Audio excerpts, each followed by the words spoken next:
Holy shit. I haven't uploaded a video on here for 3 years. I think it's time for me to kind of explain what I've been doing, where I've been.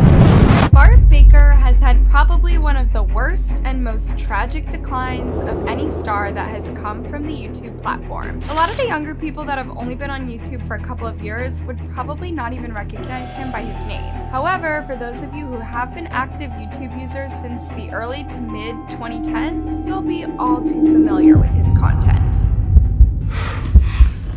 I made a severe lapse in judgment, and I don't expect to be forgiven, but please forgive me. I'm here to apologize. I need your forgiveness. When looking at Bart's channel, when it was in its peak, most of his videos actually had sometimes triple the amount of views that an actual music video by a mainstream pop star would get. But as you scroll further and further up, most of the content he makes at the moment fails to make even a fraction of his former glory. And the story of how his career spiraled out of control is one of the strangest and low-key disturbing in internet history. So what happened? How did Bart Baker go from a multi-millionaire to a puppet of a corrupt government?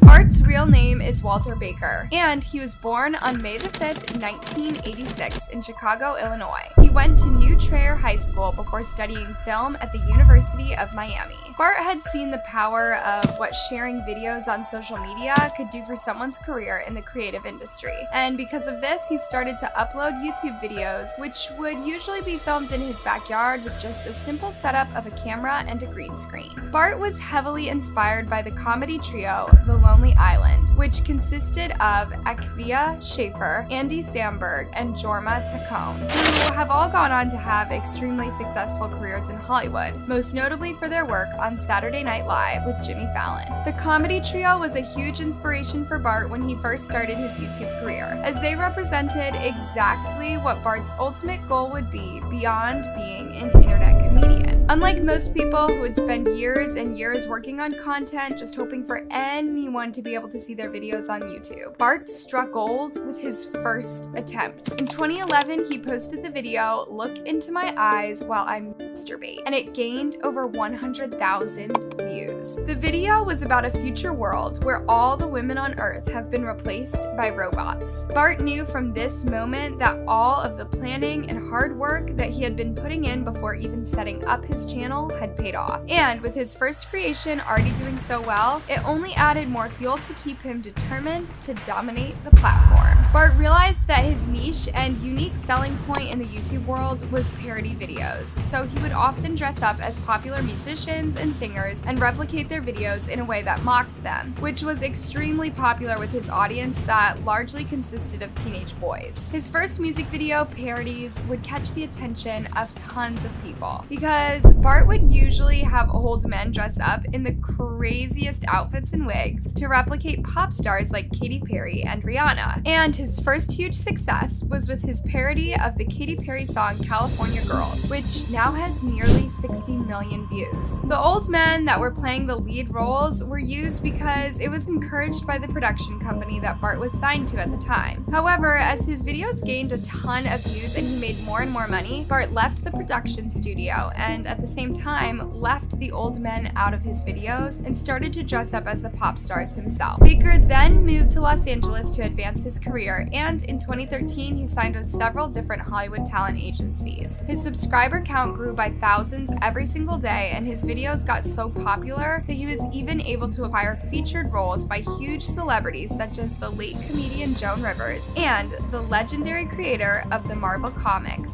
Stan Lee. Bart's channel peaked at just over 10 million subscribers, by which point he had amassed over 3 billion total views from the 100 parodies that he made in the first 5 years of the channel's history. However, just as Bart was at the top of his game, something completely unexpected would happen that would change the course of his life forever. Creators that have been on YouTube as long as Bart will know that the way that the platform operates has changed a lot over the years, and these changes have been faced with a ton of criticism, as they routinely favor big corporations over independent creators that keep the spirit of YouTube alive. When YouTube first launched all the way back in 2005, its sole purpose was for anyone to be able to pick up a camera, film whatever they wanted, and be able to share it online to the entire world. This is why most of the videos that you watch from the early days of YouTube are typically filmed on extremely low quality cameras and don't really have any particular purpose. But as creatives started to produce higher quality content, the founders of YouTube recognized this, and in 2008, they introduced a monetization program where their most popular creators would be able to make money back for their efforts by having ads run before their videos played. And in 2012, after seeing how there were now more and more people making videos in hopes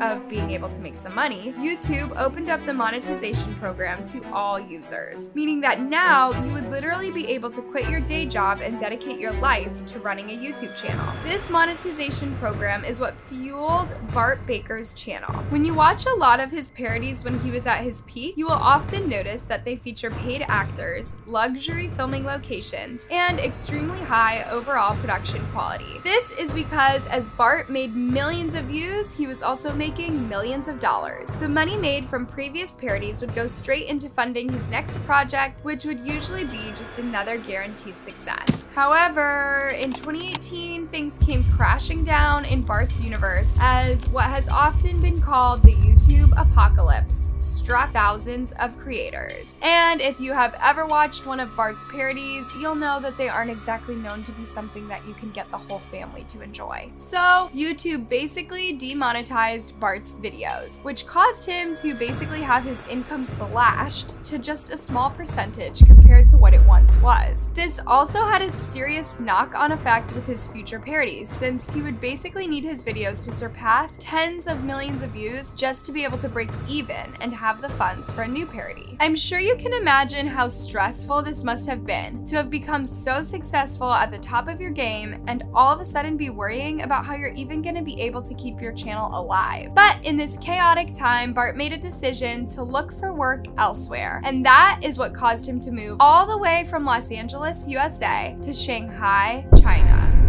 In June of 2018, Bart was struggling more than ever after suffering with the effects of demonetization of his YouTube channel. And he actually posted a video of him smashing up his golden play button. This cry for help caught the attention of a Chinese media company called DCDC. This company managed to charm Bart so much that he ended up moving to Shanghai to pursue a new career as an influencer outside of YouTube. But you might be wondering to yourself, what is so appealing about Bart Baker to Chinese media companies? The answer is super simple, and it all comes to Bart being white. It turns out that in China, white people are able to become famous, especially online, a lot more easily than actual Chinese people. This is because of what is called the white monkey phenomenon. People who have white monkey occupations are hired to promote products at different events, masquerade as CEOs in business advertisement, or in Bart's case, promote Chinese nationalism online. Companies will specifically hire white people for these jobs because it creates the appearance that a product can be trusted by the Chinese public if it's already trusted in the hands of someone who's foreign. It seemed like the perfect career path on the surface. The jobs are very low maintenance. However, when you look at the content that Bart is making, it is completely different to what he is known for by so many, as most of his content is now just making vlogs promoting products or singing English versions of popular Chinese pop songs. Why you just climbed a few mountains? 加油华为，加油中国！我的命手被停落。 China, you're awesome. This one's for you. It's so unbelievably crazy that because of YouTube changing their policies to make more profit, one of their highest earning creators was completely driven away from his biggest passion, all the way to a completely different country to make random, meaningless content that he has no interest in. However, for Bart, according to himself, in China, more people recognize the name Bart Baker over Justin Bieber. So I guess it's not the worst thing in the world. Bart's YouTube channel slowly started to die as he left it inactive for years. Fans missed him and wondered if he would ever return to making his parody videos, and one day they woke up to the most amazing news when Bart posted to his channel's community tab to announce that he was thinking about returning to his YouTube channel. On the 29th of August, Bart uploaded to his YouTube channel to announce his return. The video was titled "WTF Happened to Me," and he talks about his move over to China and that he is planning to move back home to America because he hadn't been able to see any of his friends or family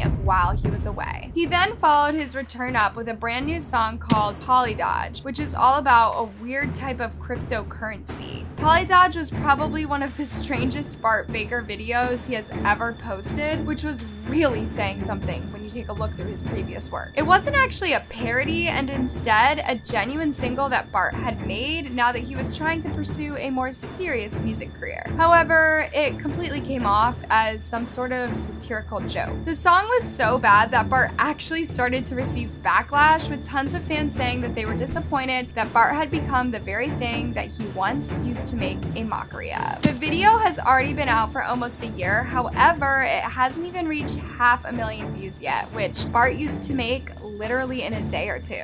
It was such a depressing sight to see how much his channel had suffered while he was gone, and how underwhelming his content became once he finally returned. It was obvious that he was always going to be more focused on his career in China, since it was where he made his money, even though it was never his true passion. Whatever happens to Bart in his future, his past will never be forgotten. His videos were watched by an entire generation of teens who are now adults that will never forget coming home from school to watch one of his hilarious parodies. Do you think Bart would ever be able to make a comeback? If you liked this video, make sure to check this next one out.